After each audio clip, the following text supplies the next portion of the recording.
حدیث نمبر 651 651 عن المسور بن مخرمة رضي الله عنه ومروان قال إن عروة جعل يرمق أصحاب النبي صلی اللہ علیہ وآلہ وسلم. یہ حدیث ہم پڑھ چکے ہیں، استبراکاً دوبارہ پڑھ لیتے ہیں کیونکہ یہ چیپٹر سے متعلق بھی اس کے اندر مضمون ہے، اس لیے بیان کر رہے ہیں. حضرت مسور بن مخرمہ رضی اللہ تعالی عنہ اور مروان دونوں روایت کرتے ہیں، کہتے ہیں ان عروة جعل يرمق اصحاب النبی صلی اللہ علیہ وآلہ وسلم بعینیہ، بے شک عروہ بن مسعود الثقفی جن کے بارے میں ہم بیان کر چکے ہیں، وہ اصحاب رسول اللہ صلی اللہ علیہ وآلہ وسلم کو اپنی آنکھوں سے غور سے دیکھنے لگے. قال فواللہ ما تنخم رسول اللہ صلی اللہ علیہ وآلہ وسلم نخامة الا وقعت فی کف رجل منہم. وہ کہتے ہیں کہ اللہ کی قسم رسول اکرم صلی اللہ علیہ وآلہ وسلم اپنا منہ مبارک صاف کر کر جب اس کا پانی نکالتے ہیں تو وہ کہیں اور نہیں گرتا سوائے لوگ کے ہاتھ میں گرتا. اس کے یعنی قطرات اور منہ سے نکلنے والا پانی مبارک جو ہے وہ لوگوں کے ہتھیلیوں پر گرتے ہیں، ان کے پنجوں پر گرتے ہیں.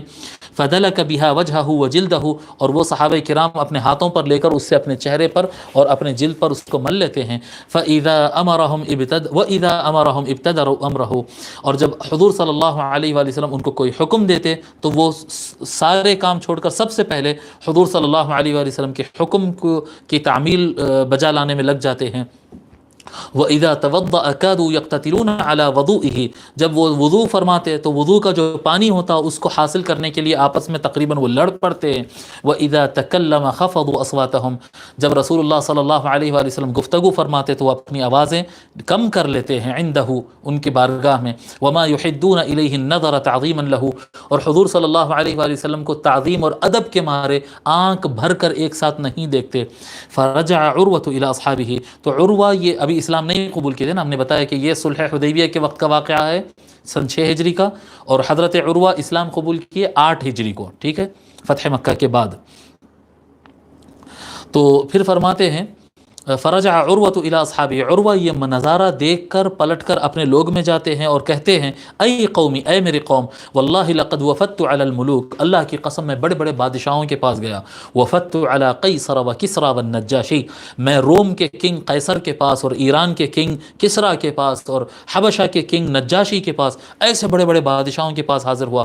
واللہ ان رأیت ملکا قط يعظمہ اصحابہ ما يعظم اصحاب محمد محمدا صلی اللہ علیہ وآلہ وسلم، اللہ کی قسم میں کسی بادشاہ کی اتنی تعظیم ہوتے ہوئے نہیں دیکھا جتنی تعظیم محمد کے اصحاب صلی اللہ علیہ وآلہ وسلم، محمد کے اصحاب محمد کی تعظیم کرتے ہیں، اتنا تعظیم میں نے کہیں اور نہیں دیکھا صلی اللہ علیہ وآلہ وسلم. واللہ ان تنخم نخامة الا وقعت فی کف رجل منہم، اللہ کی قسم حضور صلی اللہ علیہ وآلہ وسلم اپنے منہ مبارک سے اگر پانی نکالتے تو وہ لوگ اپنے پنجوں پر لیتے ہیں. فَأَدَلَكَ بِهَا وَجْهَهُ وَجِلْدَهُ، اپنے چہروں پر اور جسموں پر مل لیتے اس کو. وَإِذَا أَمَرَهُمْ ابْتَدَرُوا أَمْرَهُ، جب وہ حکم دیتے ہیں تو پہلے انہی کی حکم کی تعمیل کرتے ہیں. وَإِذَا تَوَضَّأَ كَادُوا يَقْتَتِلُونَ عَلَى وَضُوئِهِ، جب حضور صلی اللہ علیہ وسلم وضو کرتے تو ان کے پانی حاصل کرنے کے لیے لوگ آپس میں لڑ پڑتے، قریب رہتا کہ لڑ پڑتے. وَإِذَا تَكَلَّمَ خَفَضُوا أَصْوَاتَهُمْ عِنْدَهُ، جب حضور بات کرتے تو یہ لوگ اپنی آواز کو حضور کے موجودگی میں کم کر دیتے. وَمَا يُحِدُّونَ إِلَيْهِ النَّظَرَ تَعْظِيمًا لَهُ، اور حضور کی تعظیم میں وہ ان کو آنکھ بھر کر نہیں دیکھتے. اس حدیث کو امام بخاری اور امام احمد اور امام ابن حبان نے روایت کیا ہے.